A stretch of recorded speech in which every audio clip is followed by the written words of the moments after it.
I've heard hundreds of reasons why people can't carry the products that we find for them. Trust me, like if a product sells in my store, you know, there are those nuances that exist in other locations, but there's no reason that if I sell a chocolate bar, there's no reason why somebody in Quebec and somebody in BC can't sell the same chocolate bar. I would challenge them to debate that with me, but you know, hopefully we can all have some valuable conversations and come up with some solutions. Thanks, Chris. The interesting part about that was we were going to look and see why this show was so big, and it's called Car Wax.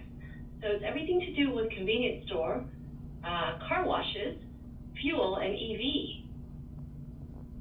And so we said, this is an interesting convention because there's so many people there, including all of the beverage alcohol people. We couldn't even